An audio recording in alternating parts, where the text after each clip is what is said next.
And welcome back to day 46 of Survivor 50 Seasons in 50 Days. I just finished watching Survivor 46, where Kenzie wins, and we will talk about how evil the fandom is at the end of this. But at the beginning, we have two returnees from the first two times I've done this, which is not like y'all are two of the only people that have done this all three times. So we have German to my top right, and then we have Jacob at the bottom to talk about a season that it seems like we're all pretty high on. Just based off of my conversations with y'all over the last few days, it does seem like we're all kind of on the same page. So it'll be interesting if we get along with the same people on the season as well. And we start with not Carolyn breaking the fourth wall in 44, but we start with Tevin giving narration as the season begins. So German, just to start with you, what were your expectations going into the season? Who were some of the players that kind of stood out to you as possibly someone to root for? And what did you think of them changing this aspect up and starting with narration?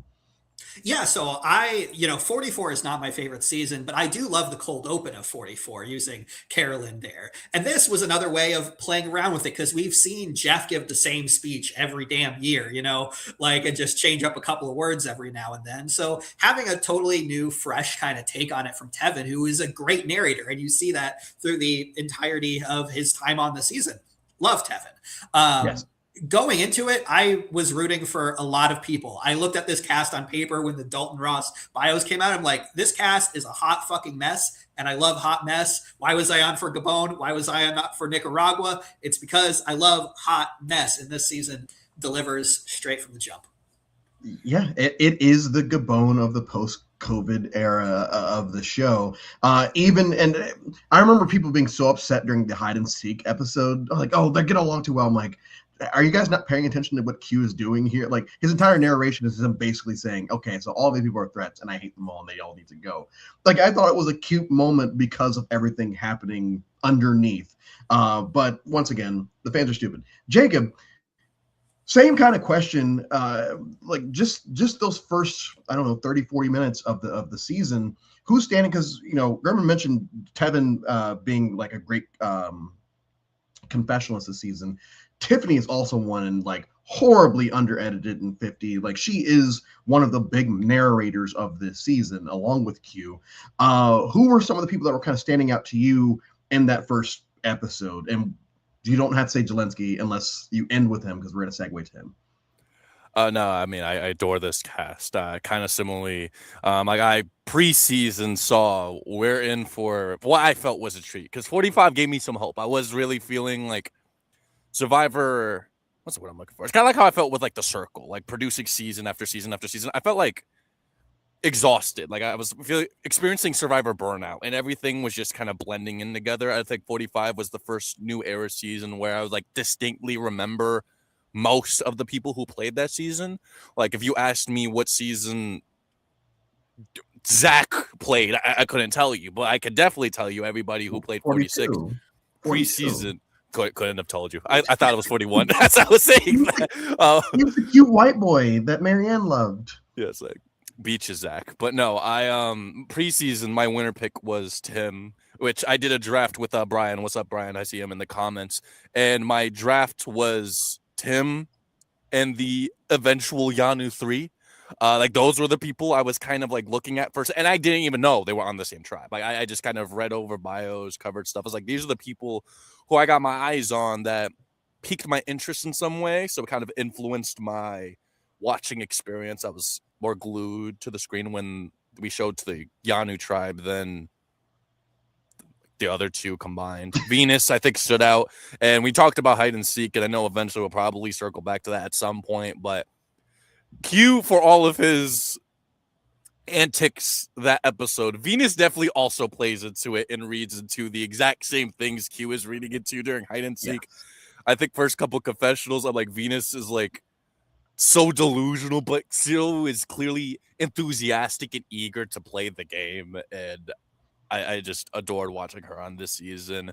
Ben, I'm trying to remember if this was I have the greatest impression of Charlie to start off with. That he wins me over the course of the season. Like a lot of the big players, I think for the most part stood out well in a positive way for me. I know that this episode is very Jelinski centric, and for a good reason, because he in the season, I won't say it stays Jelinski centric, but they do reference several a few times throughout it, and that is the biggest meme. They titled a whole episode after really, it, like way yes. after he was gone. And the meme going into 47 was is going to be 40 several, and that joke never got like I got tired of it, but no one else did apparently.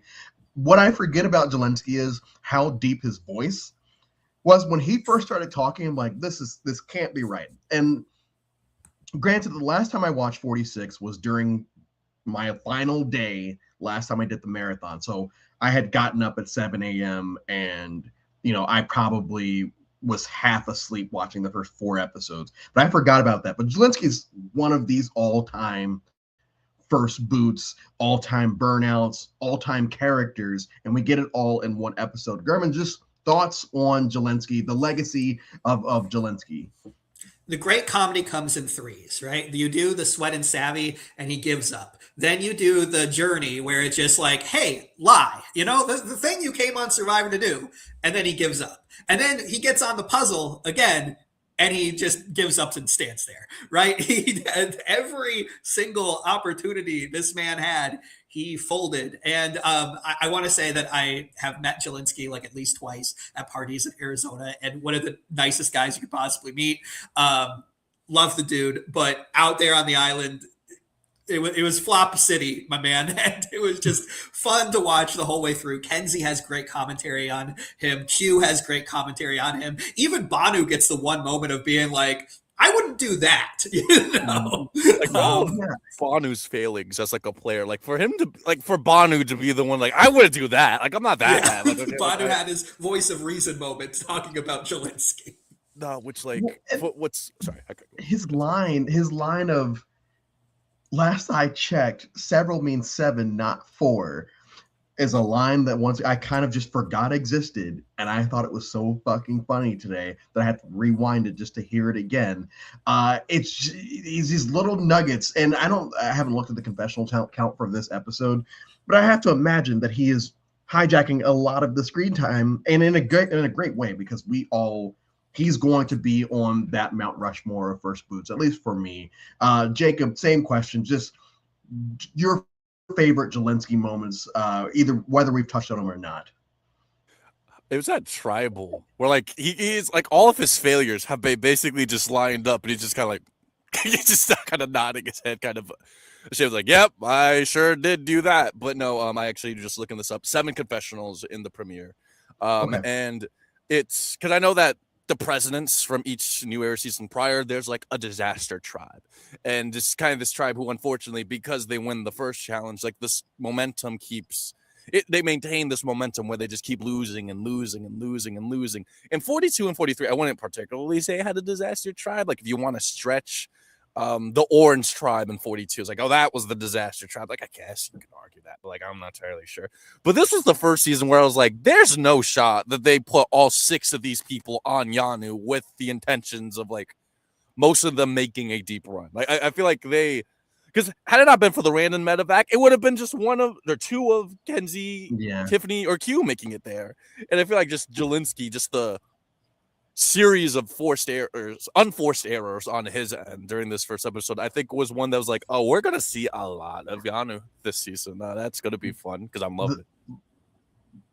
The only Jelinski moment that I don't like, and it's just a me thing, is him breaking the glass on the beach, because I'm just thinking about everyone else having to walk on it afterwards and not be able to find where the glass is.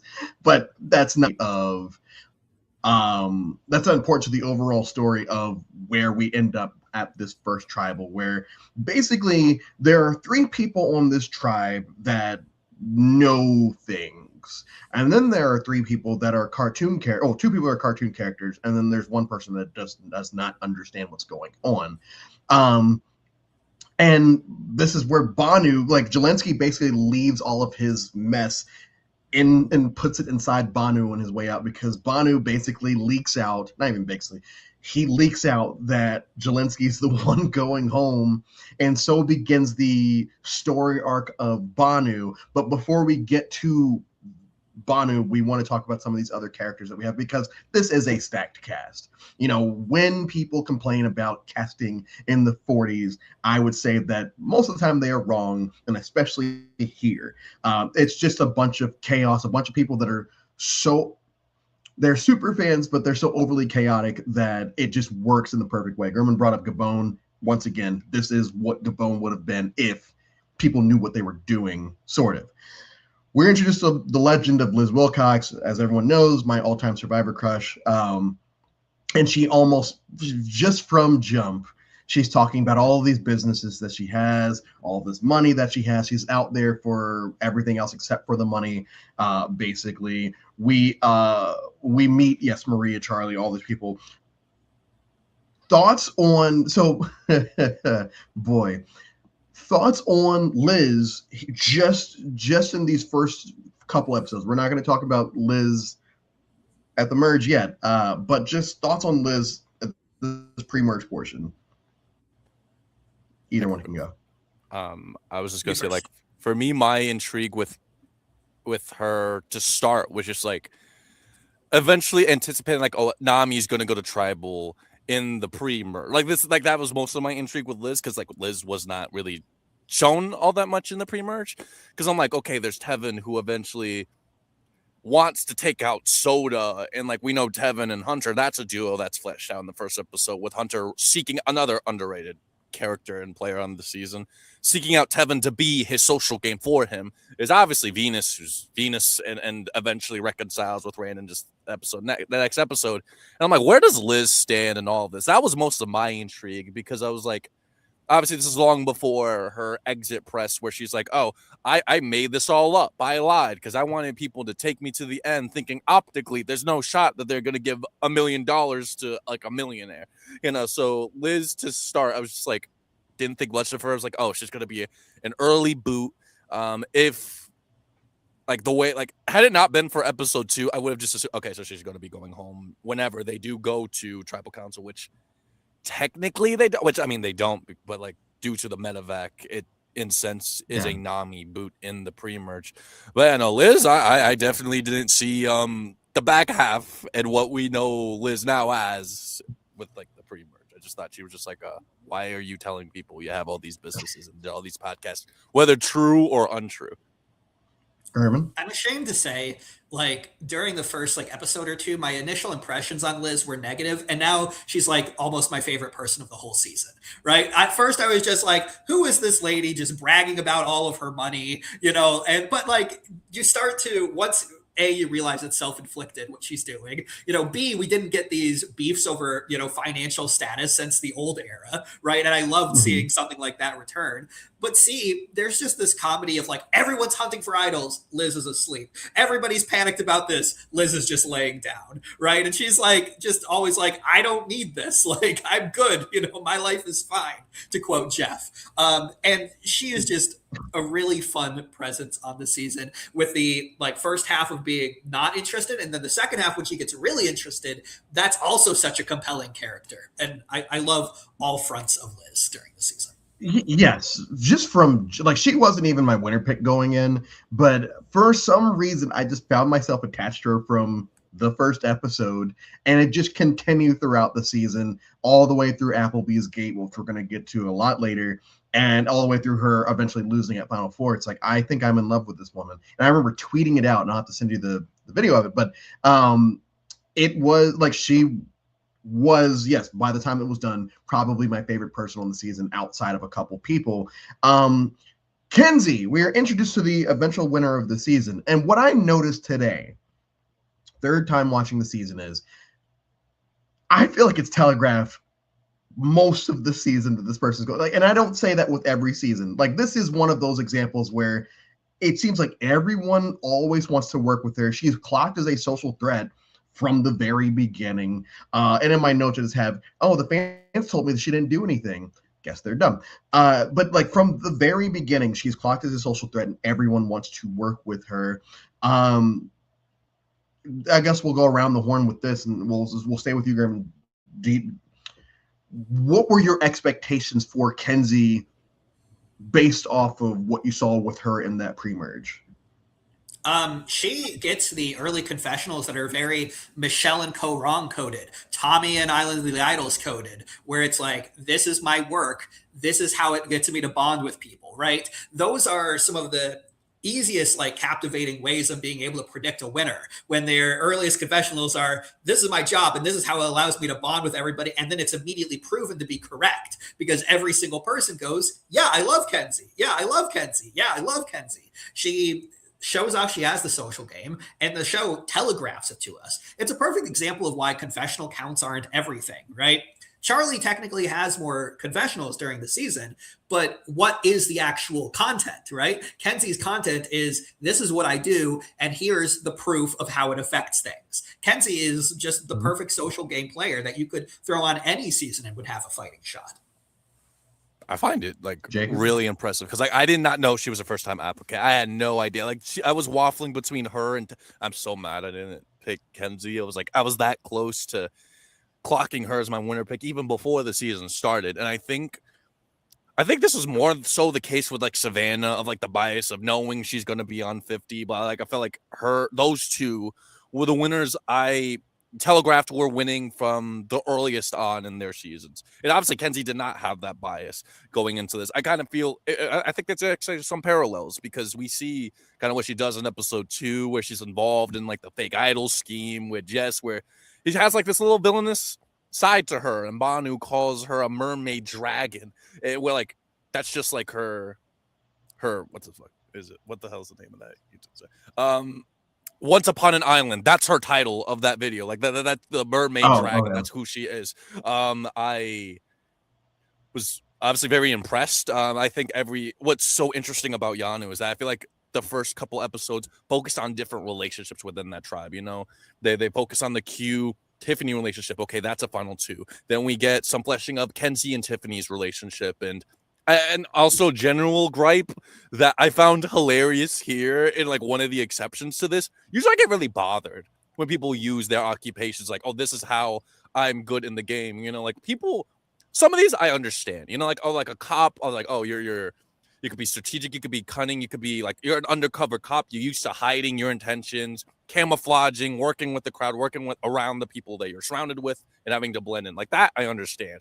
But like an ice cream scooper saying like, oh, as an ice cream scooper, I'm going to be a great physical. I'm like, you're stretching, like, shut the top, man. Like a paper boy.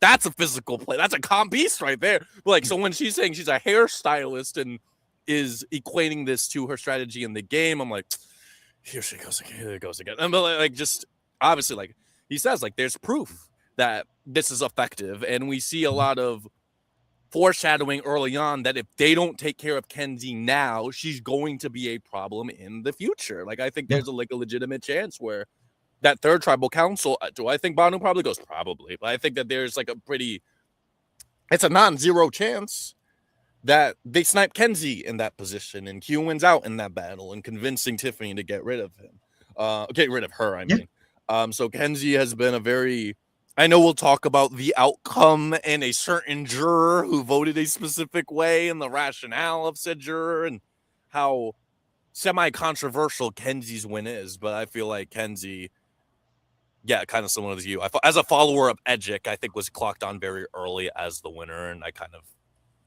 made me forced me. I just want to say the confessional you forced in my head was the, as a coconut vendor, I seek truth. Yeah, you know, for the worst. This is what my job is. Okay, that's also one of the exceptions too. Like, I thought you were going to go that route. You went the ice cream scooper way. I'm like, okay, well, the next obvious occupation would be Vince, right? But we are also introduced to Marie and Charlie, and from the beginning, they are playing the middle of their tribe.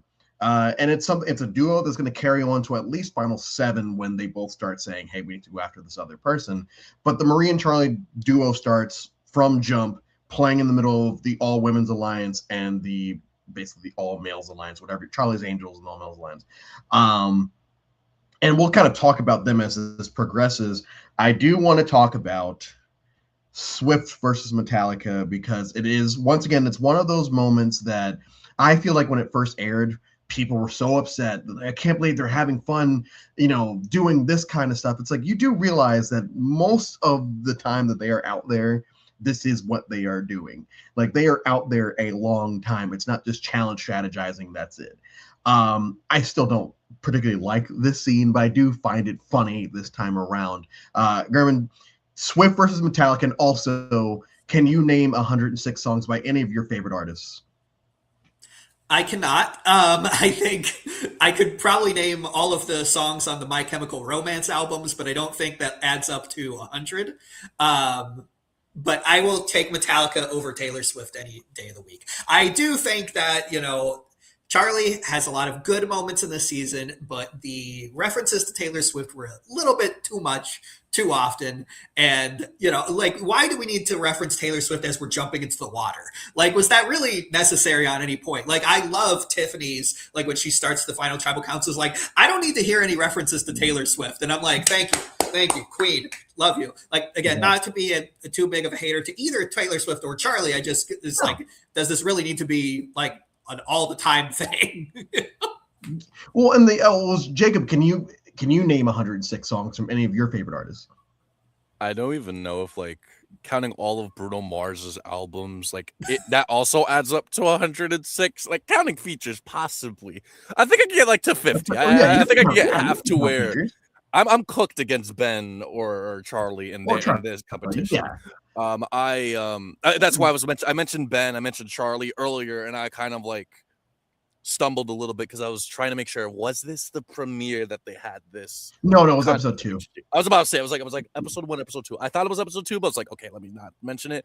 But generally, kind of, Urban said, like, Charlie, it was overbearing to start. Like, that was just, he's the Taylor Swift guy. He's the Taylor Swift stan. Like, that's all I remembered from him, like, in the preseason. Like, obviously his affinity, which, like, honestly, all due respect the commitment, respect the devotion. Like, I'm not that serious or hardcore of a Bruno Mars fan, like, or a Tribe Called Quest fan. I respect him going out there.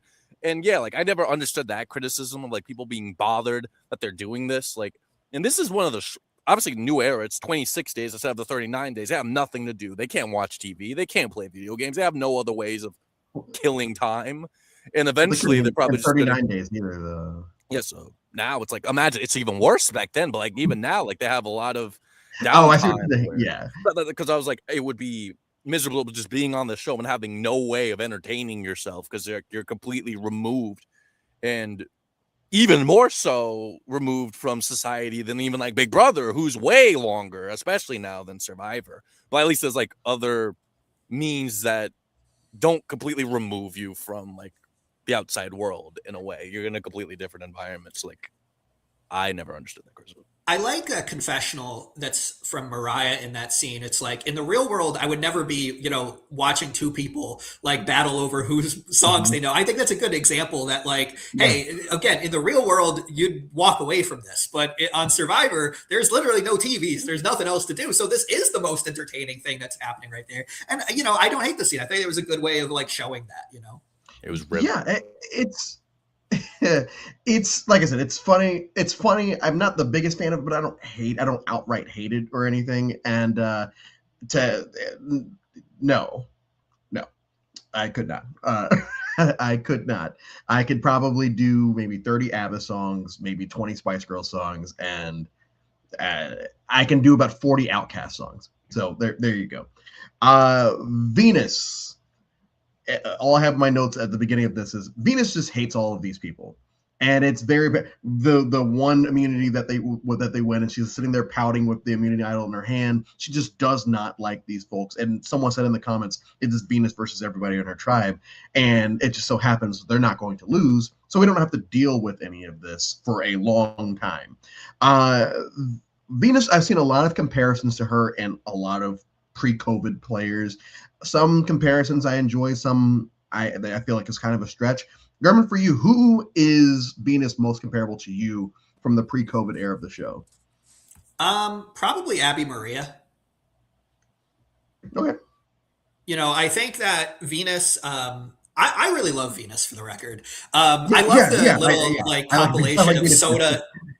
like Soda taking the idol from it. Like Jeff hands it to Venus and Soda snatches it away. Like Venus just had a hard time like getting to get somebody to love her on that beach, similar to Abby Maria, where Venus goes over here, let's try this. We don't love you. Goes over here, tries this. And, the thing is where some of these other players don't, Venus tried the whole time. She, even though it wasn't working, even though she wasn't being able to make those connections because she was a little too aggro in certain ways, every single day she was trying to forge a new connection, trying to make a new alliance. Did she have an ego sometimes? Did she be too aggro? Sure, but I appreciated the hustle the whole way through. I really liked her. And I feel like at the end, some of it was deserved because she was iced out the whole time. Of course she's going to lash out a little bit. That's fair. Yeah, I mean, I think Abby is a fine comparison, and I think the biggest difference is because Abby in Philippines is the before season 30, where you can still, before Ko-Rong, I guess, so before 32. Either way, you can still portray villains as outright villains without giving them any type of backstory because we don't want you to actually like them.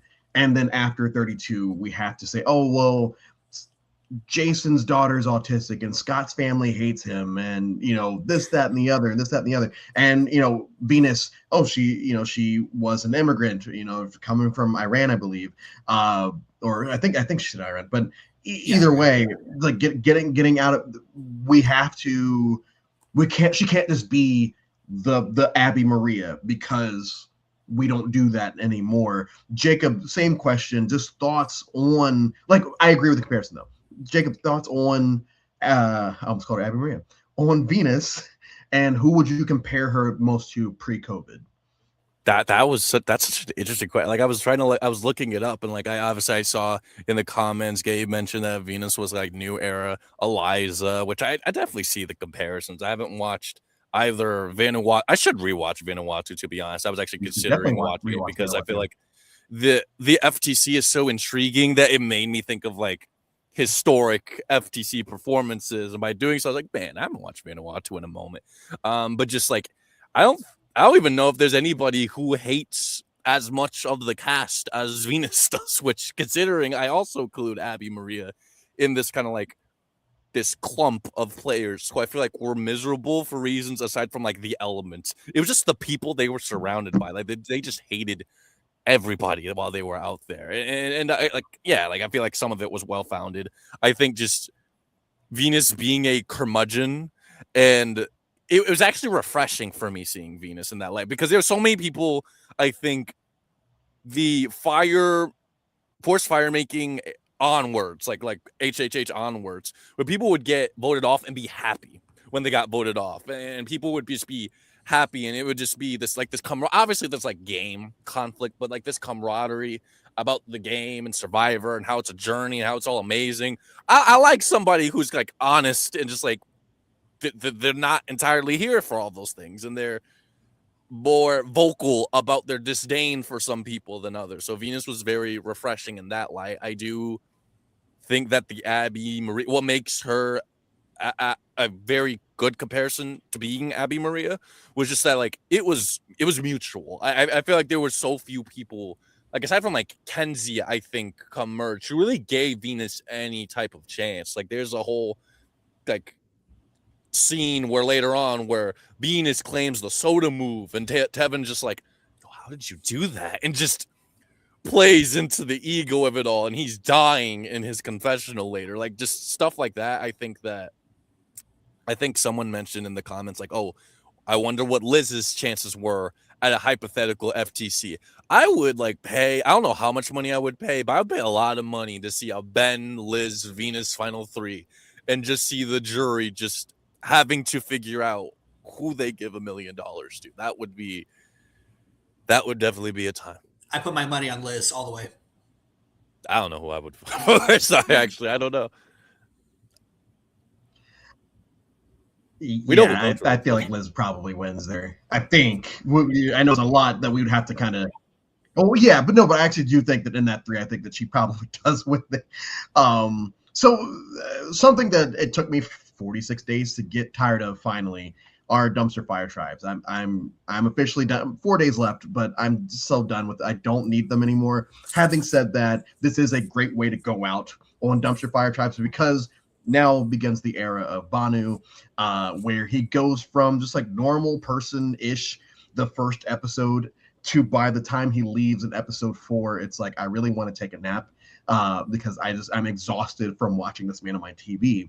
And I remember the last time I did this, it was during the live stream. I just remember sitting here like this for 4 or 5 hours. It's like I can't wait for this man to get off of my screen.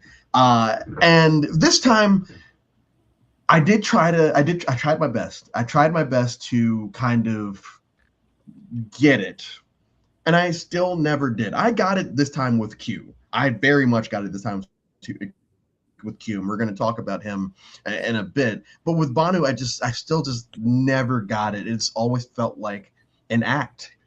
And whether it was or not, I'm not the person to say, but it just felt like an act.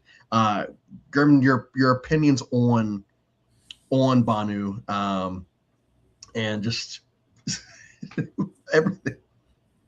I like Banu, but I hate that episode 3 and 4 are 2 episodes, right? I think that if we just ran through Randon's eviction and then got to Banu going through the 5 stages of grief, that would have been peak. But episode 3 is just the extended sequence of Banu being sad, Banu being miserable, Banu and you get it for 2 episodes and it's too much. Like you look at the confessional chart and Banu has 36 confessionals in 4 episodes. I think that there is really good content in there. I just think because of the fact we got 2 1.5 hour premieres, then an episode where nothing happens, which is always usually one of the worst episodes in Survivor, like the Hourglass episodes where nobody goes home. You know what I mean? When you have no tribal council in an episode, it really suffers. But I think there's great moments of Banu being so happy at the start, energetic, telling Jeff, I learned English, through watching you with this big smile. And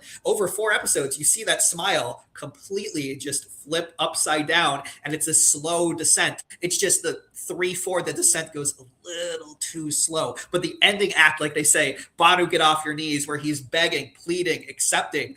That is cinema. It is so fun, but it's too long. It's too long. If you just cut the fat out of it, I think you would be looking at Banu as an all-time pre-merge disaster character. I love my disaster characters. The structure is in there for him. It's just too bloated. You said 30-something confessionals in 4 episodes. Yeah. And a lot of them, yes, at the beginning, it's a lot of fun. It's very fun, hearing his backstory and everything. And it almost feels like Philip Shepard in Redemption Island, where when you watch Philip Shepard at the beginning, even before they even hit their camp, he seems relatively fine. And then we all know why he changes later on in the game. But it's the same thing with Banu, where he seems relatively fine. Then all of a sudden the switch kind of goes off and he becomes Banu the character. And I do agree with you. I think because the joke goes on too long, for lack of a better phrase. The joke goes on too long, and it's just okay, I think I'm done with this. I don't need him anymore.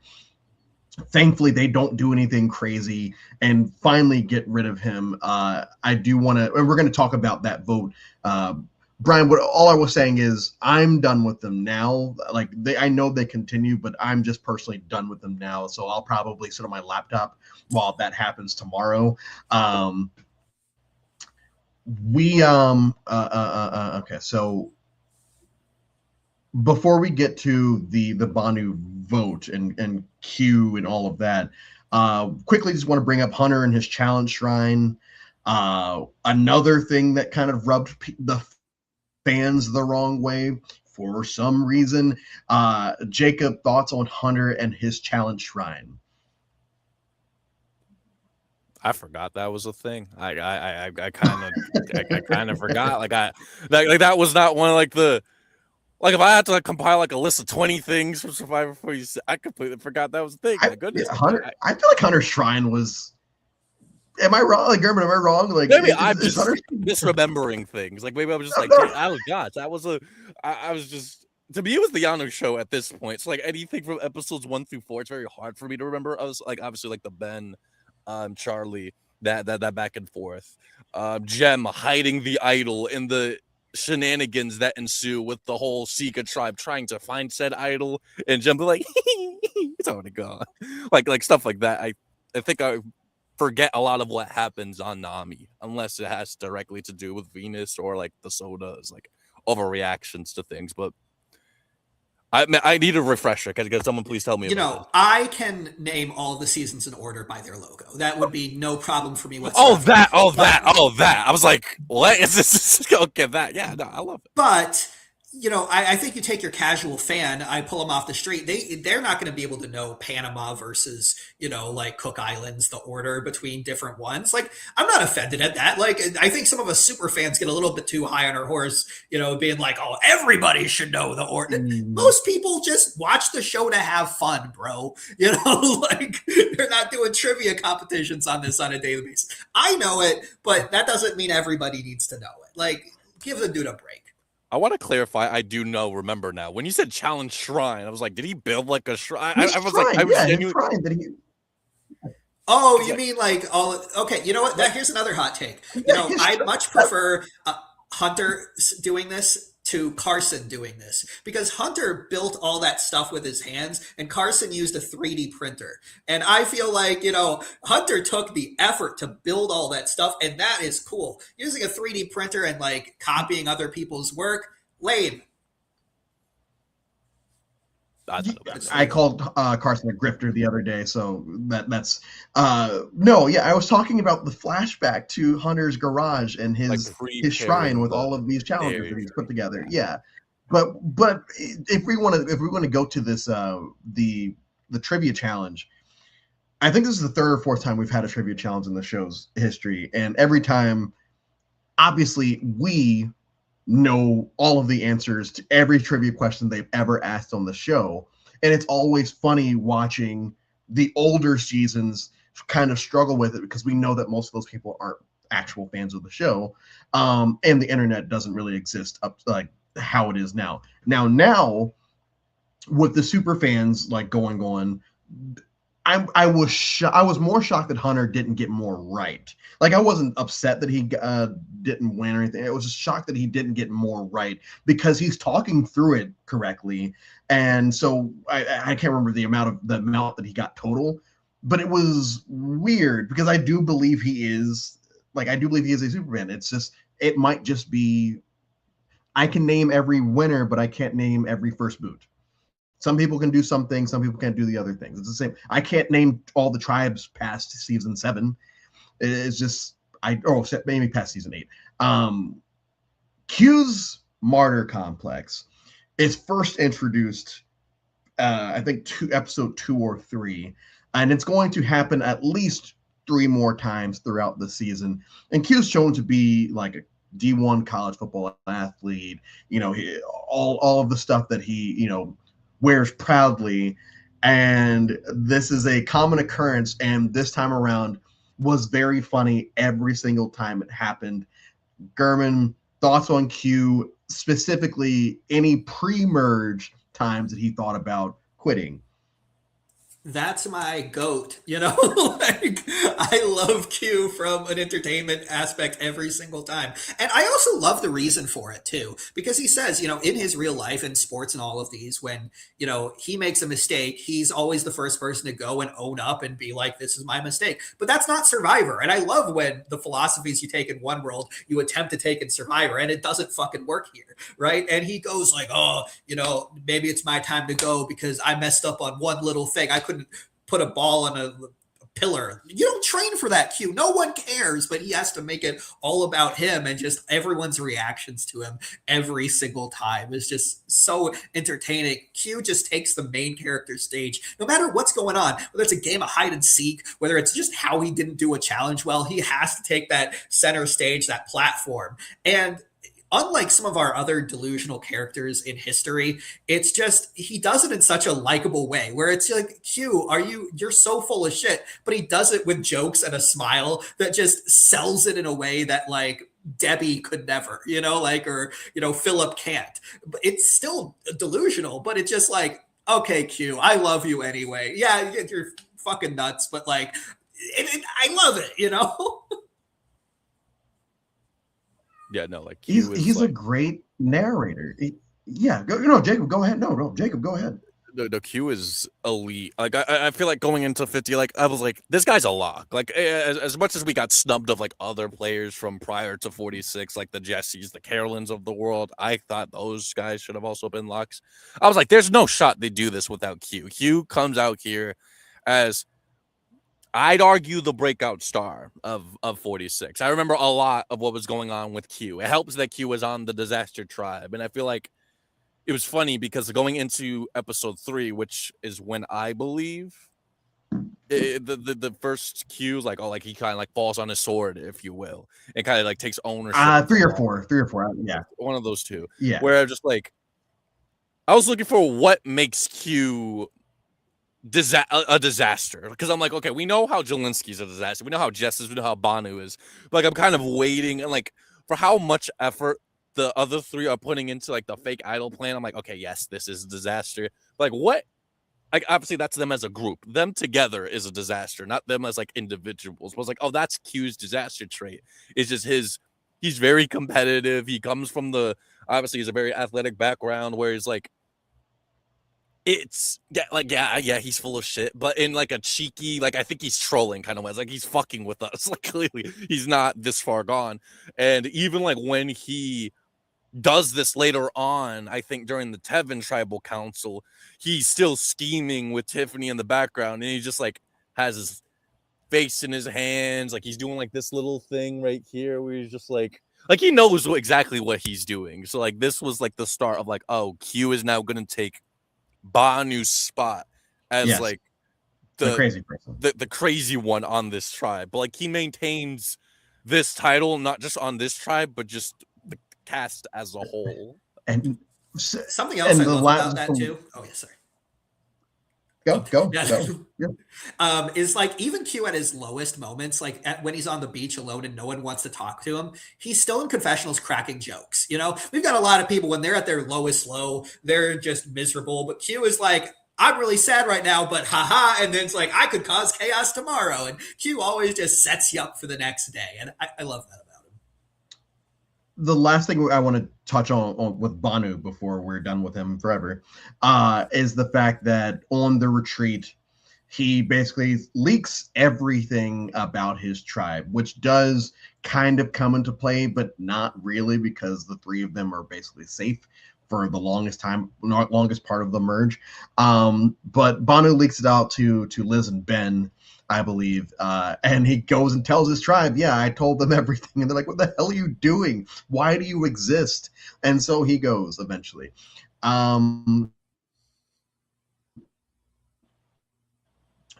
Before we hit mergatory, before we move on.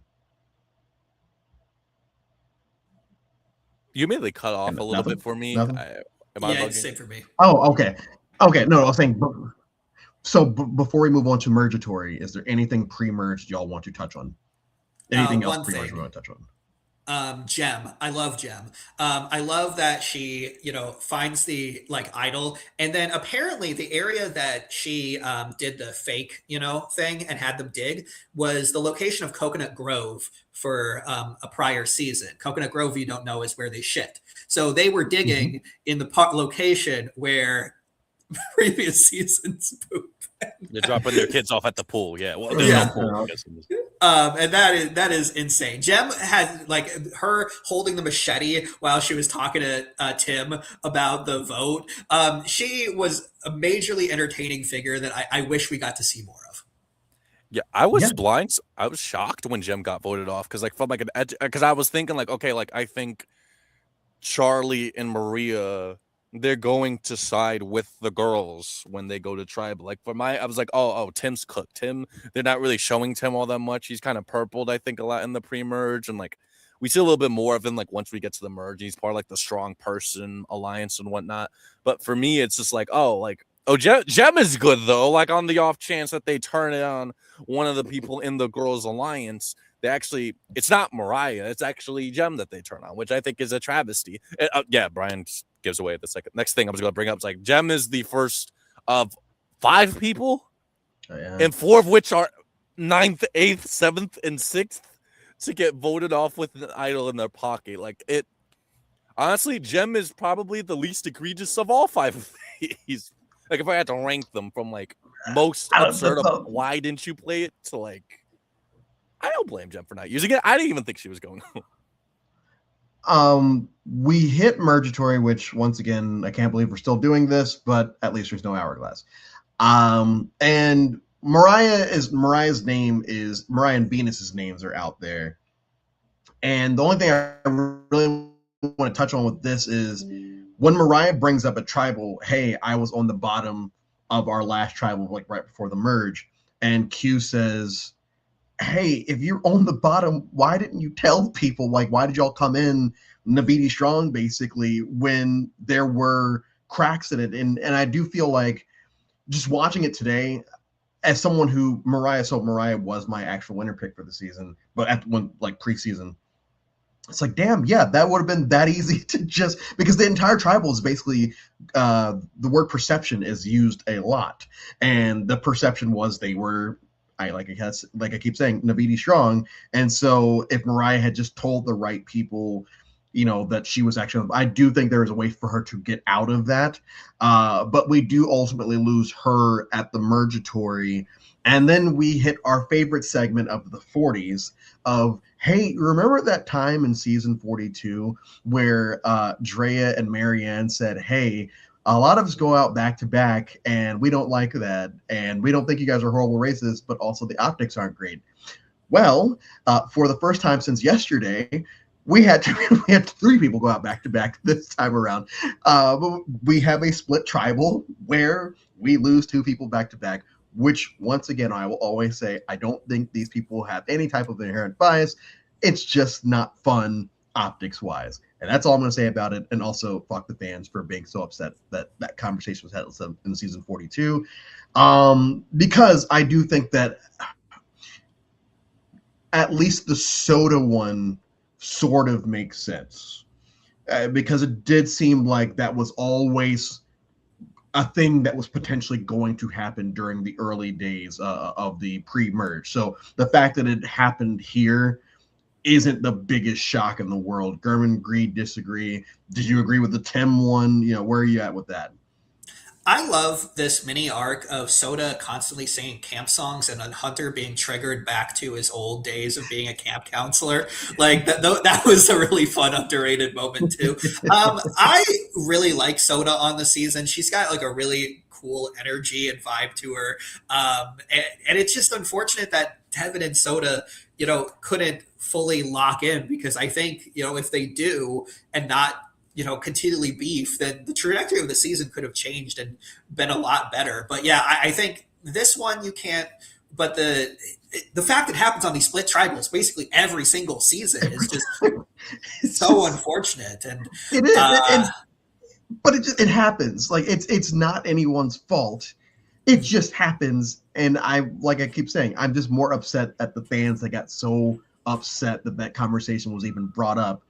And then you look at the stats ever since. It's like, oh yeah, well, and it's not even the last time this happens, because 48, no. Same thing happens with Cedric and Say. Like this looks terrible. I think I saw. I forgot who did this. Maybe Survivor Analytics or something. I saw this on Instagram. I was like, oh, these 2 join all the double elimination victims, and then they kind of just like, yeah, on right. 49, they split it, and even though both don't go, MC still goes in that type of situation. So it's whenever this twist happens,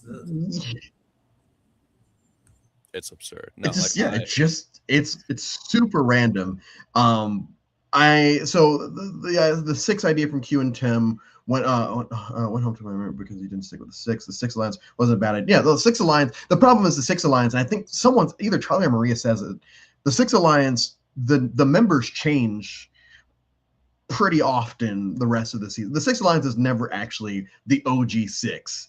we just replace members because they try to go after each other, because this cast is so chaotic that they can't just stick to a plan.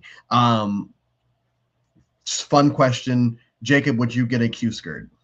Do you own a Q skirt?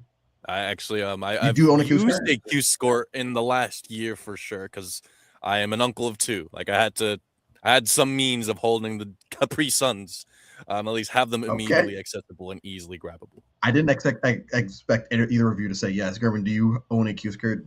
I do not own a Q skirt, but I think it's a perfectly good thing for being a cat dad. You can have the cat in the hood, you know, like I think that's good. Okay. Tiffany.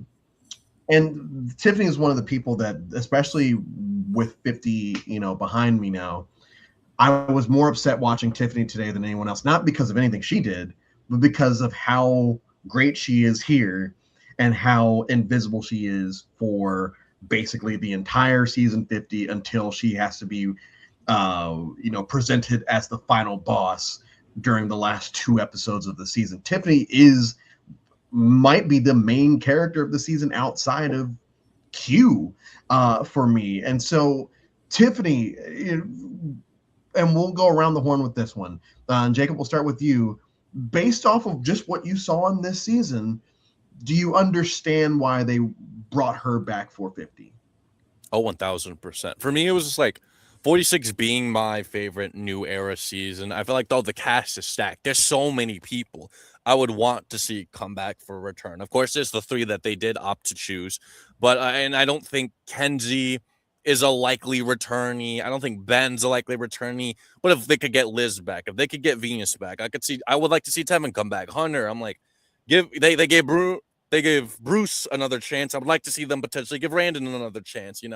Obviously, let's not be crazy. Stop. But no. But you don't want to see Randon come back. You don't want to see Randon come back. You don't. I generally okay. Randon is like that standout of a character. I'm like, oh, I need to see Randon come back. No, but generally, I do feel for any person boot off pre-merge that's been medevac. Like obviously, they do the thing in Philippines, and do I want all of them to come back? No, but just off principle, I'm like, Randon's the ones like, you know what?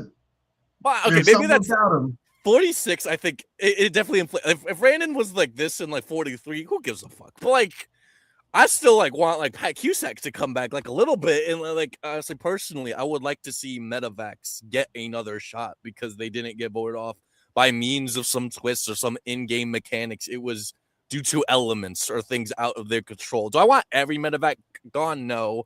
And Randon doesn't stand out so much that I want him back like desperately, but I'm just like generally the medevac thing.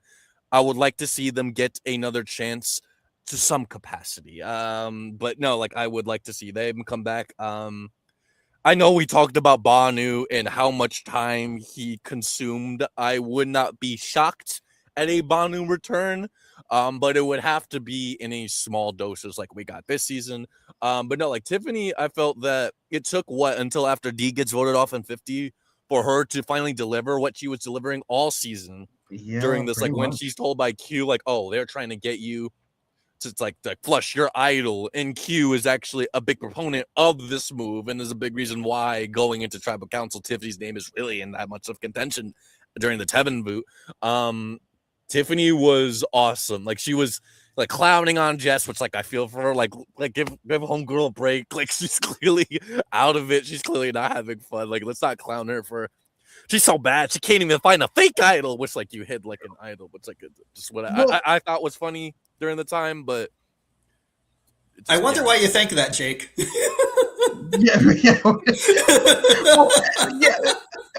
Better than Randon. That Randon reference was wild to me, man. But German, same question. Just based off of what we see here, I'm going to get to season 50 in what, 3 days? 3 days? Mm-hmm. Oh my gosh, Sunday, whatever Sunday is.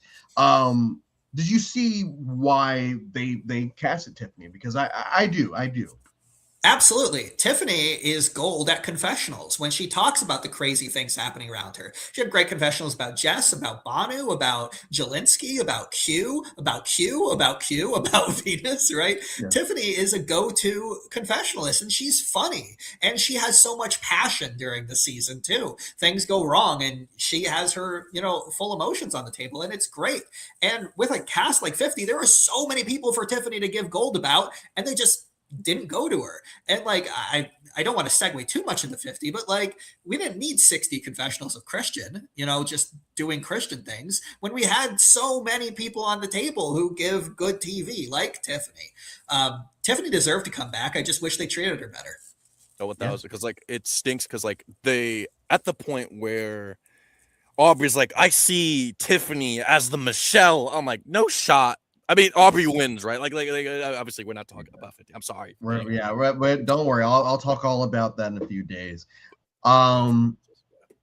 We started this whole thing by saying this season is very chaotic and fun, at least for us. And I would say that 46 is probably the most what would be the word, polarizing season of the 40s. I feel like there are people that, and it's, once again, just use that Gabon comparison, where people really love Gabon or people really hate Gabon. I've always just kind of been like, it's a cartoon, but it's fun.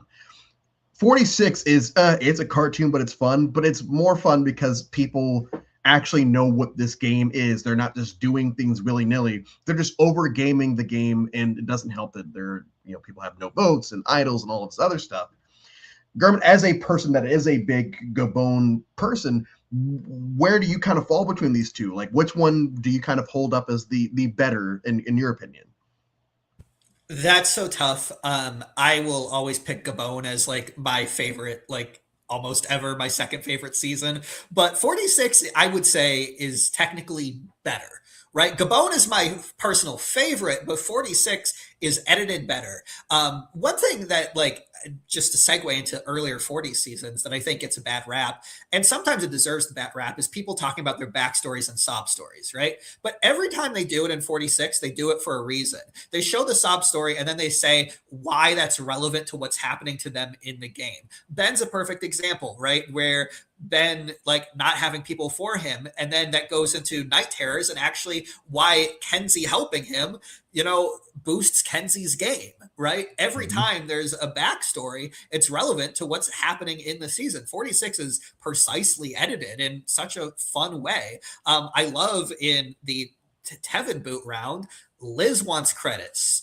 Liz wants credit. Venus wants credit. Tevin wants credit. Everyone wants credit. And you get all these different angles of where people are coming from in the game, where there's no real, like, purple at the end of the game. You have pretty much perspectives from everybody, and that's so rare. Yeah. Even in the 40s, bad edits, like, what did Heather do? Why did she care about anything? I don't know, but I knew why everybody in the merge at 46 cared, and I think that's great.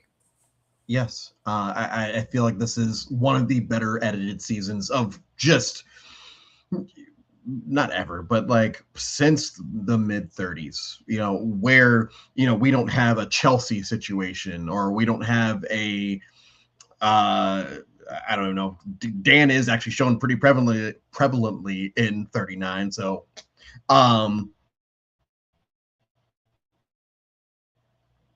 tribal councils these, with the exception of maybe the Philippines, this is probably my favorite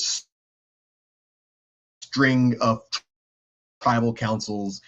Basically every tribal council at the merge, I will sit up in my bed to watch these tribals because they were amazing from beginning to end. I don't really like the liveness of it, but it's just, once again, it's just so fucking funny. Like, who was it? Hunter saying to Charlie, like, hey, get Liz's attention, tell her to do this. It's like, that is insane, because we know that these whispers can't be that quiet because there's not much going on here. Prod is over here, Jeff's there, but this music's not playing in the background. But just everything that kind of happens with these tribals, going off of what both of us, or all of us, have kind of alluded to, with everyone getting voted out with idols in their pockets.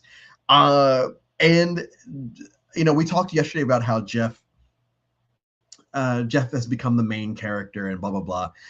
I did enjoy the cushion and popcorn. The cushion and popcorn was a nice touch. I did enjoy it. But of these, I guess everything from the Tevin boot to the cube boot. Tiffany, we'll go Tiffany. Favorite moment from any of those? Maybe favorite tribal of any of those?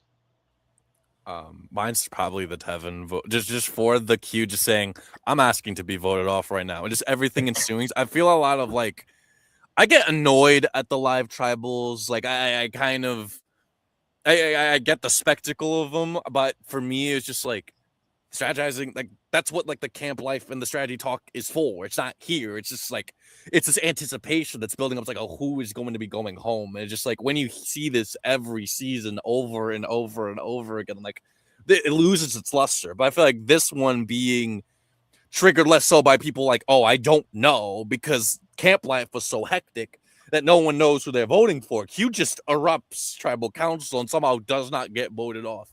Here or the next one or the next one or the next one, despite how I perceive this to be like super destructive for Q's win equity at the end, which, like, considering some of the people he's surrounded by, maybe he has a non-zero chance of hypothetically winning at the end. I would like to say, obviously, we mentioned the 4 people getting voted off back to back to back to back. There's like little moments that I recall, like obviously people who voted for who. Like I just remember Ben just being like, "Oh, I voted for Kenzie. I meant to vote for V." Like him coming back and voting Kenzie because he like made a mistake.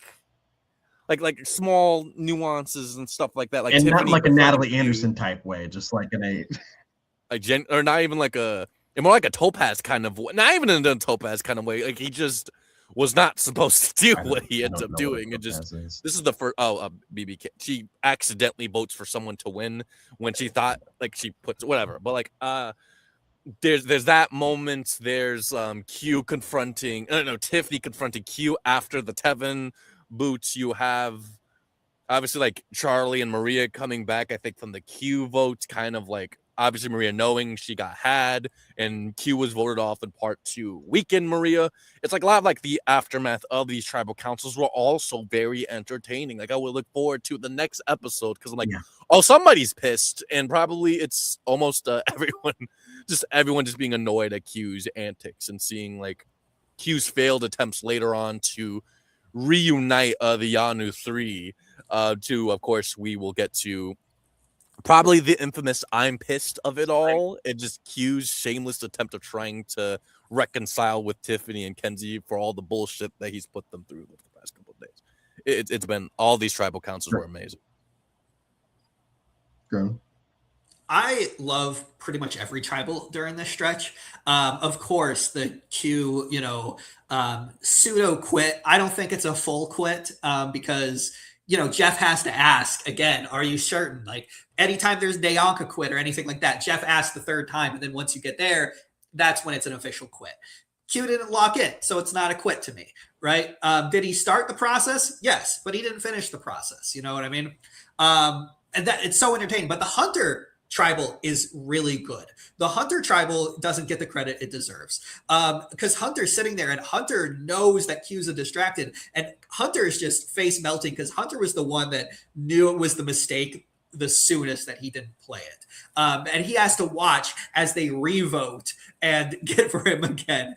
And then also just all of the sniping back and forth between Tiffany and Kenzie and Q at that tribal is just massively entertaining. And you get the sense that some of these live tribals were actually live. In so many seasons, the live tribals are just everyone placating one person so they don't play the shot in the dark. You actually get the sense here, oh, these people are nuts and crazy and flipping.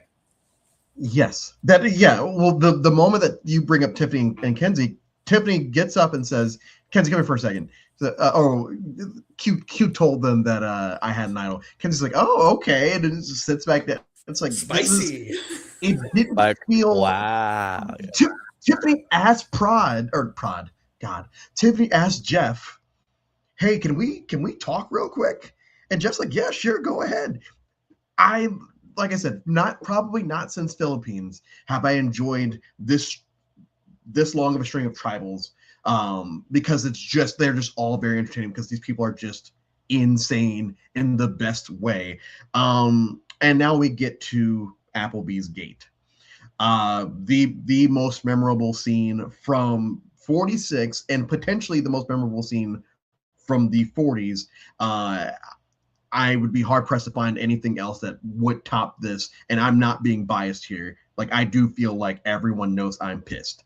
Obviously, we kind of understand why Q doesn't take Liz here. But it is an all-time crash out moment. It's been memed to death. I've seen costumes of people doing the scene. Just, we don't have to talk a lot about it, but German, for you, where is this the top of the top for the 40s? Is there a moment that you think might top this? And then Jacob, it's going to be the same question to you. This is the number one moment of the new era.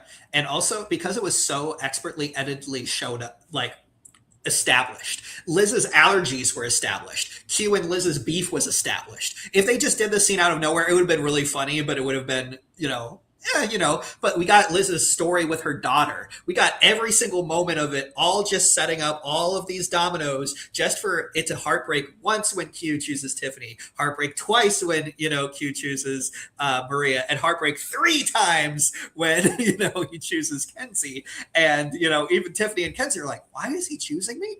It's just like Liz. They're done with him at that point. They don't like him anymore. So every single thing was set up perfectly, editing wise. Liz almost sinks the goal too. Liz almost won that challenge. On the first shot. This is her first shot. It just, chef's kiss. Editing, gold. All across the board. Jacob, same question. Just if we want to stick to the 40s, is this the most memorable moment of the 40s? Probably, yeah. Like, I mean, like, there's other things I think I would put in contention for and they're more like the episodes as a whole, like, rather than like an individual moment of the episode. Because like hide and seek, obviously, like, I have the likeness. That's probably my favorite episode of the new era. That Operation Italy, like, those are very memorable, I think, in the new era as well. But for me, just like what makes this worse? No, I mean, not worse, but even better. And what makes it a travesty that it was omitted from the edit was like Tiffany and them like offering up her spot so that Liz can go on the reward. And Q's like, nah. Liz can say, I wish that was there. Like, they speed ran the challenge, went to this, and we had like a good like 5 more minutes of them like. That would just add such a nuance to Q's decision and Q and Liz's beef that even when people are offering up and Q can like fix his mistake and like give Liz he was like, nah, you voted me off. Which I and then none of the 4 of them even take a bite of the fucking burger. Yeah. That don't even bite the evil rotted. I saw like, nah, that. It's like, oh, how was it? It's like, oh, we didn't even try it. I see Liz seething. And then I think the next episode, they don't take her on the reward either. Like, I think it's 2 more episodes before she's able to get pizza, I think. So I think someone takes her to get pizza. Maria doesn't take Liz. And Maria is just like, oh, Liz, we feel so bad for you. And then Maria doesn't take her. So, like, Maria can't say anything. And the worst thing with Maria is, Q at least was decisive with his picks. Like, I pick you, I pick you. Maria just, like, stood in silence and is just like, I guess you 2 can rock, paper, scissors over it. Just that is so pathetic. Like, to me, that is one of the most embarrassing moments of the season. It came off as I don't want. Oh, yeah, it came off as I don't want to piss anyone off, so let's just leave it up to chance, or like it's. I would have been curious if that was a family visit, if she would have done the exact same thing. Agreed. Yeah. Okay. It'd be a rock paper scissors tournament at that point. That's what we start to get towards we get into the finale, and the finale has a lot of things that pissed off a lot of the online fans. Once again, horrible people. But before we get there, anything else we want to talk about before we hit that finale? A small scene that I glossed over that I just want to say was really funny. Mariah can't jump. That scene is so funny to me. I don't understand the idea that somebody can't jump and has to have coaching classes to get to learn just to do a simple jump. That was incredible. Yeah, that is a very. I forgot about that. But okay, so we do hit the merge, or we hit the merge. We hit the finale, and Maria has now been clocked as the biggest threat since pretty much the last episode. And so now it's how do we get her out of the game? And the best way to get her out of the game, this is moment number one that upset the Twitterdom, was Liz helping Kenzie beat Maria at this challenge. I almost called Mariah.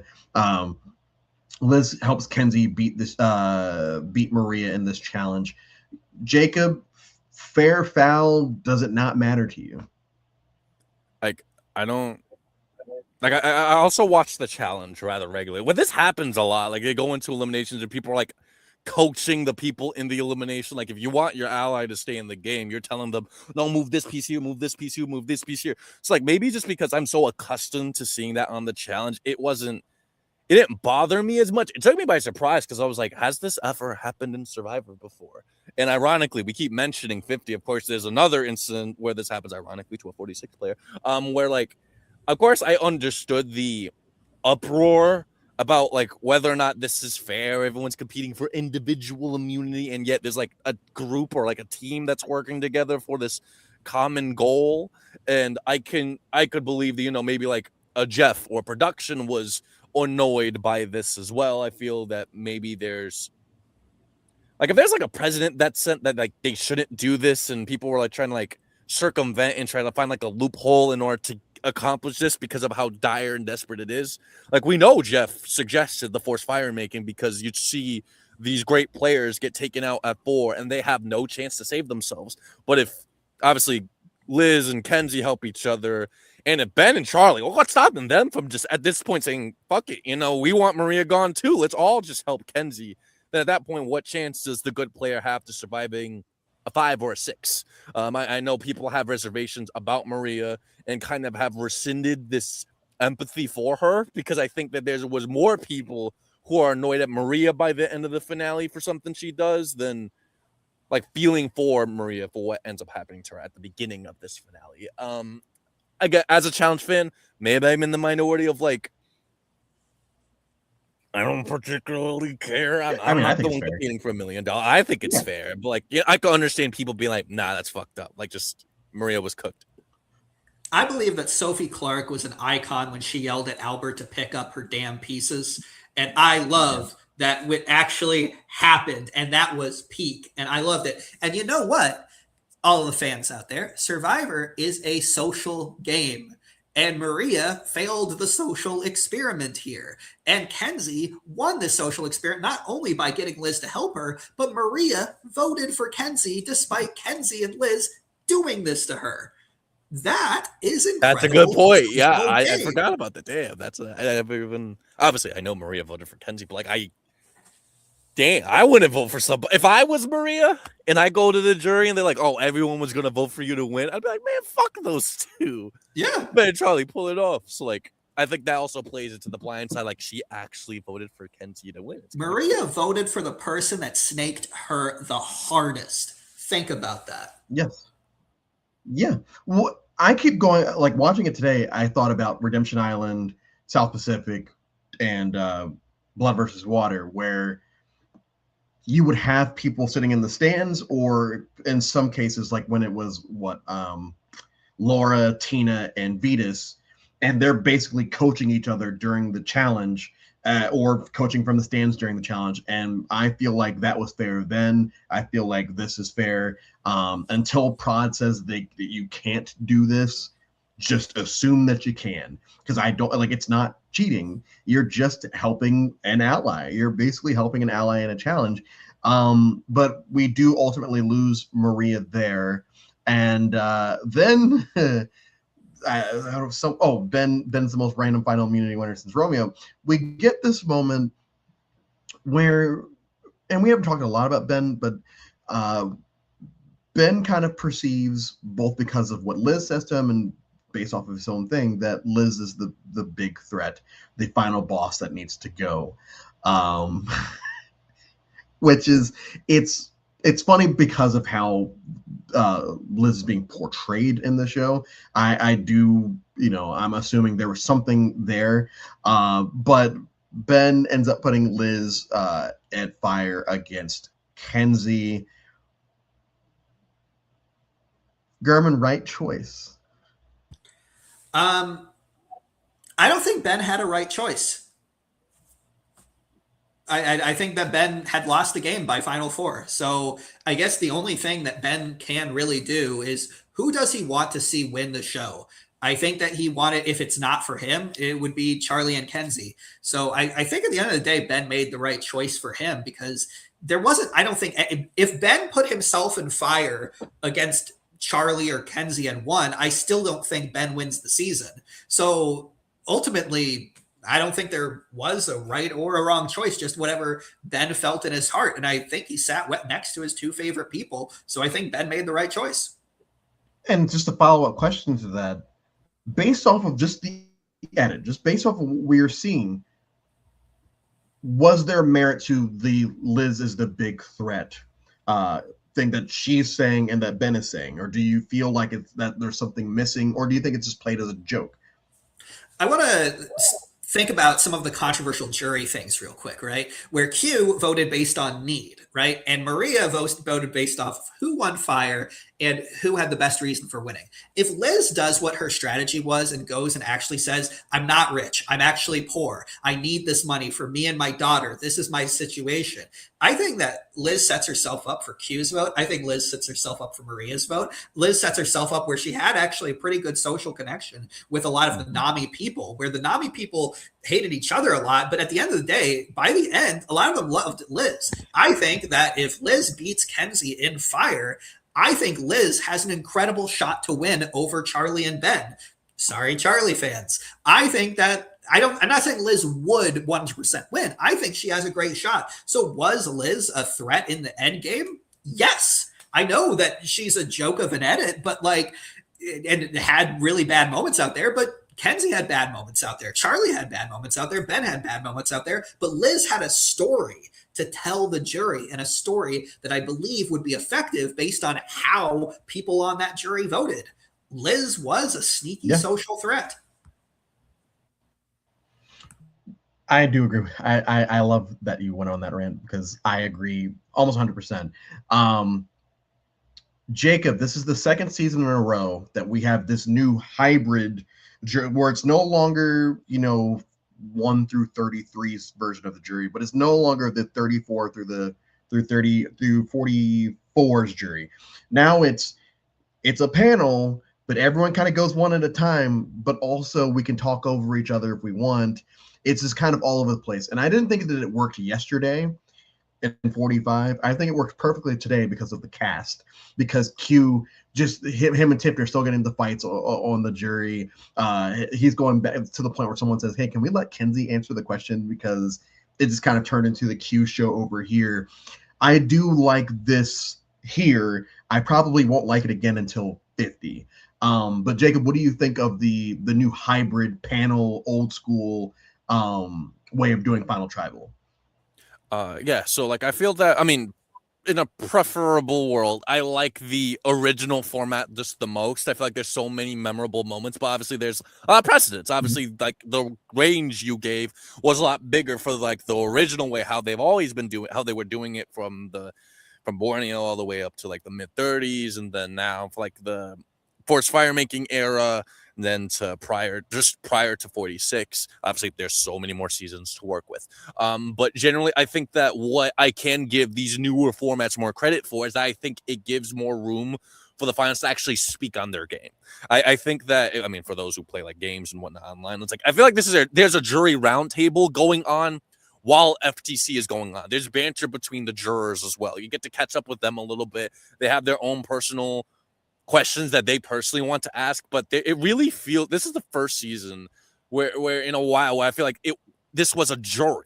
Like they're all voting. Obviously, they're not all in sync with one another, of course. And like I don't like Big Brother and how they have to determine and decide questions in advance. That's the worst way I feel like to do a jury, where it feels like there's no individual voters. And even though like we see, and another thing that's refreshing about this final tribal council specifically, and also about 45, is that it's not just the jury, I think, unanimously is like, okay, this person is going to win this season. And then there's the eighth juror who's like, okay, I'll give a vote to whoever gets second place, the person we genuinely think maybe played the next best game after our eventual winner. This is the first FTC, I think probably the only one in the 40s that was open going into final tribal council. I think there was a lot of people who like post reunion makes me feel worse for Charlie, because there was a bunch of people who flipped both ways, both directions. I think Kenzie goes in there maybe winning 5-3-0, but with different votes than she actually like acquired. Like she won votes and lost votes, whereas Charlie also did that as well. I love the dynamic of it being Kenzie versus Charlie, like this modern Michelle versus Aubrey of it all, this more socially adept and not and very likable player versus this kind of more strategic, more cutthroat player, at least comparatively to the Michelle in this scenario. But I will say also second, I do think Liz has a decent chance of winning at the end. I did want to express my opinions on that, which understated fact, she never received a vote. All tribal council. And I think going into finale, I'm like, how the fuck? I mean, like clearly she can articulate that it was effective in diminishing a threat level and saying not a single person voted for me at all during this. Nami, everybody was at war with each other. I was in the middle, being the only one where there were no crosshairs directed at me. I was the opposition towards Q when everybody felt isolated and alienated by Q in some way. I was one of the more vocal people in that regard. So I do think, like, we talked about the Ben Venus scenario where I do think Liz wins that in that scenario. I think Q's there. I think Liz has a good shot in that scenario. Against Kenzie or Charlie, I'm not entirely sure. I do think that with how hectic and dynamic FTC was, it's very hard to predict a winner from the season. I would want to believe Maria was a more solid, like, okay, this is the front runner. Both the jury and the people in the game both share that opinion. I think some people who were in the game weren't giving Liz their props on their way out and kind of saw Liz as a joke. And also I think in tandem with like the edit and whatnot, but just, I know that's not the question you asked me, but I also wanted to share my opinions on Liz's win equity as well. Yeah.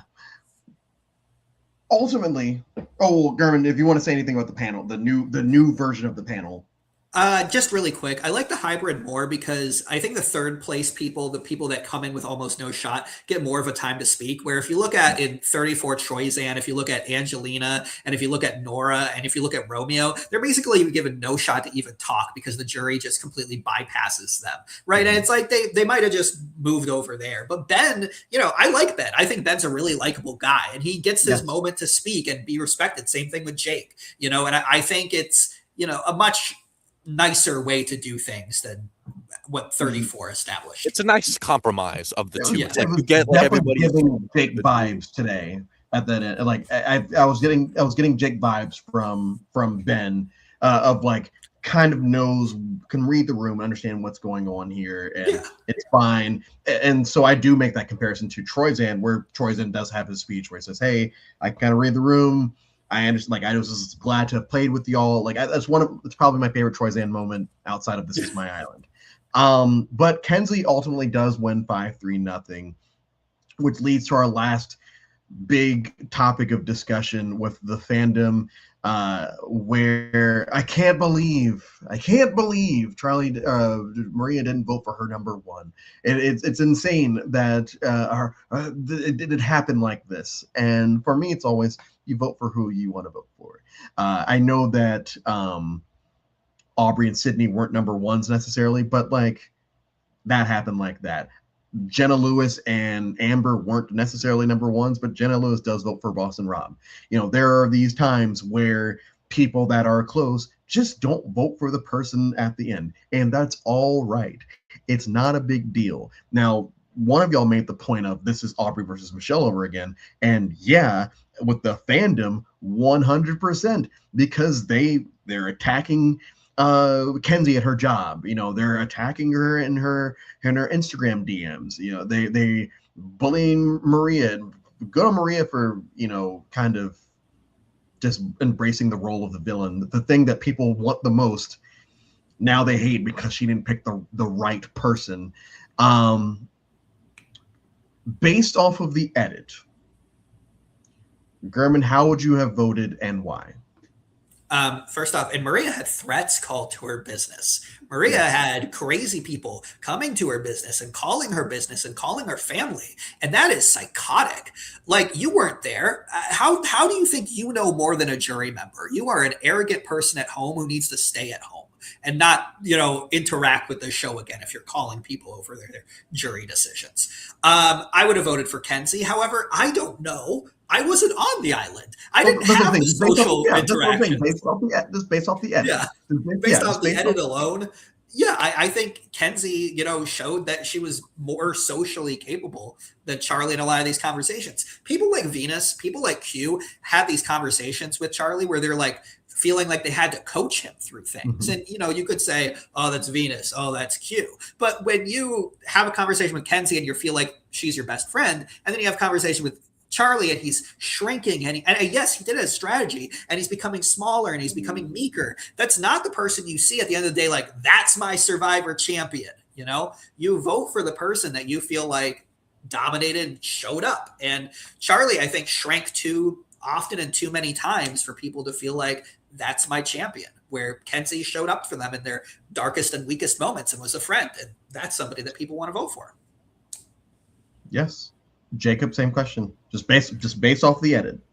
Based off the edit. Okay, so at first I kind of want to go on a rant about like the whole bitter juror thing, because like honestly I was thinking about it because I know we're talking with the season we had to end off with like the Maria didn't vote for Charlie, all this junk. Like they start on Fiji for 26 days to have the right to reward someone $1 million, and you know, like obviously like Gurman says, like we are not there. I don't know who between Kenzie and Charlie I give the edge to. Now, had I watched Kaorong live, I felt like if this was just live Kaorong, I vote for Aubrey over Michelle. And I think a lot of that has been influenced since then. Seeing Michelle do as well and go as far as she did, I'm like, winners at war. Kenzie and Charlie, I think in part to that, I see as Michelle versus Aubrey, the rematch. And me seeing like a lot of the parallels there, the mirroring one another. And I don't really know. Like, I mean, Gurman kind of said it as well as he possibly could have.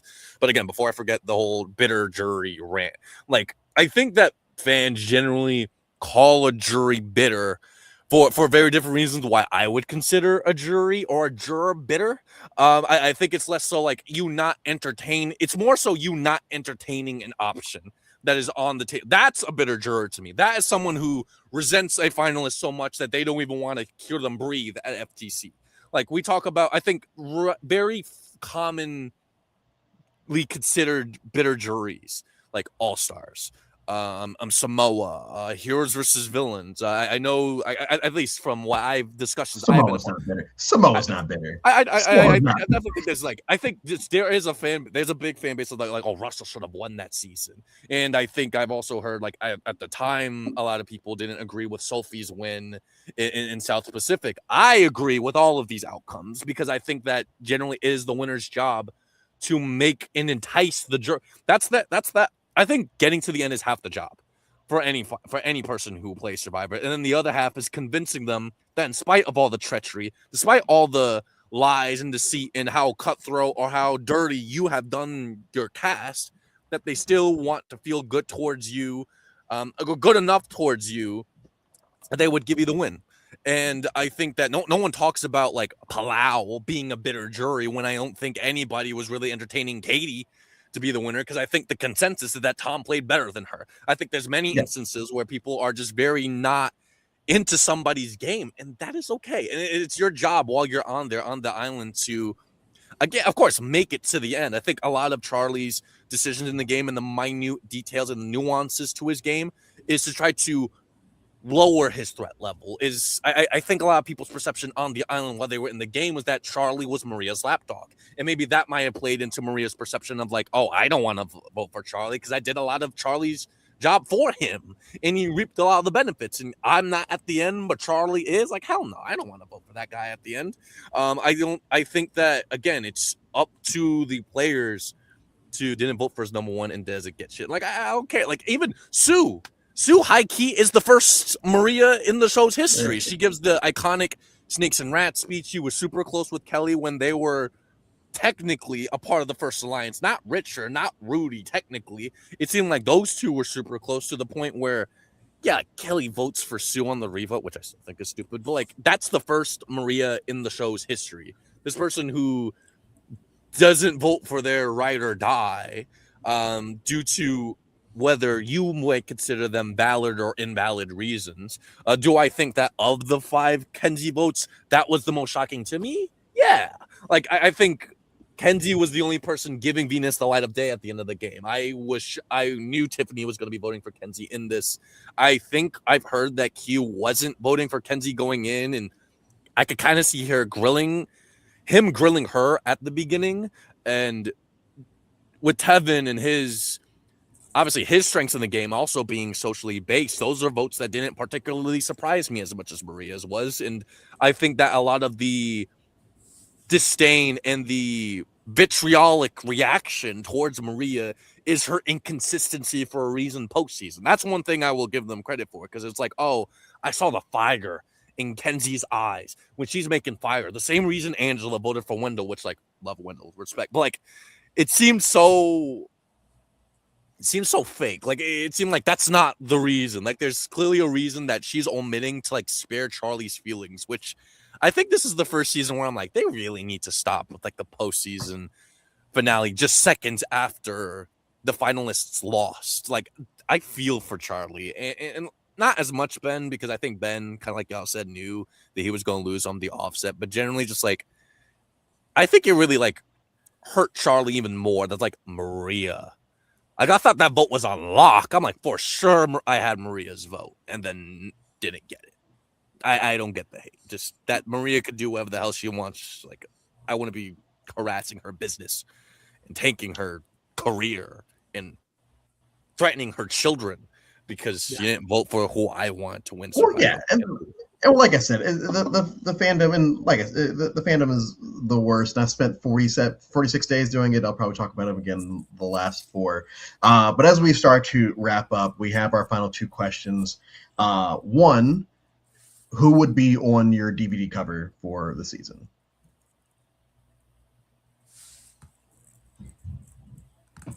Okay, you got Q, Kenzie, Liz, Charlie, Maria. Tiffany? Because if you say Tiffany, that would be my 6. Yeah. That is my 6. Yeah. So. Yeah. That's it. And Jacob? Okay, all right. The Anu 3. Yeah, that's just a Kenzie, Q, Tiffany, Charlie, Maria. And then, like, I would probably put Venus. I think if CBS still made DVD covers, a part of me feels like maybe they'd pick Hunter. I don't know. I just feel like they likened Hunter as, like, their golden boy. Like, they wanted him to be, like, the next coming, like, the next Jungle Boy, the next calm beast. Like, I think that they really made him out to be very likable and like, Hunter's chill. Hunter's cool. I wouldn't be opposed to a Hunter return. I just didn't think Hunter was the most riveting television. My personal 6 would be the ones that I listed. I could see arguments for Hunter. I could see an argument maybe for Tevin. Yeah, and also Liz. I'm actually shocked I didn't even just say Liz outright. But yeah, no, I think my 6 would be Venus instead of Liz. I think that would be the only change. Would have rather had Hunter on 50 than Jonathan. That is true. I'd rather have lots of people over than Jonathan. From right. The and then who would y'all's number 1 ally? Liz. Who would y'all's number 1 ally be? Liz. Jacob? Mine is also Liz, yes. Obviously. I don't know if mine's also Liz. I'm sorry. I love Liz, I promise. But, like, damn, who would I? Huh. Venus is a close number 2. Venus who would be the best 2. Ally, or who I have the most fun with? No. Just who do you want your ally to be? Is that best? I would. I would probably say Venus. Probably just because like if Venus hates everyone except me, I'd feel better about myself as a person. Like if she hates Yeah. everyone except for Jacob, like fuck you all except for Jacob. Jacob's cool, but fuck everyone. I thought. Venus was great on Traders Canada. Venus was Dude, great on Traders Canada. I need Venus on more shows, man. Like I was so happy. Like rip Omer, but like Venus, I'm glad made a deep run in that season. All right. Well, that is going to wrap up season 40, Survivor 46. I have 40 several. I'm going to start in the next 15 minutes because I have to stay on pace so that I can wake up at 7 o'clock on Sunday to live stream. I'll be sending both of you guys invites on Saturday. Hopefully you guys can hop in at some point Sunday. I'll be live streaming for 17-ish hours. So it'd be great if y'all could hop in to keep me entertained here and there. Thank you for taking the time to do this. Both of you, like I said, you guys are OGs from the first time I've done this. So to have y'all finish this out with me on this last time that I'm doing this is great. Hopefully last time. Not doing 60 and 60. Yeah, everyone keeps saying 60 and 60, but give me 70 maybe. But I think 75 is a better number. You know, 75. I'm more of the team of like a random number in the 50s, like 54 and 54. I'm definitely not doing it in the 50s. Yeah, it'll be a while. It'll be a few years. But thank you all, and we will see you tomorrow for Survivor 47.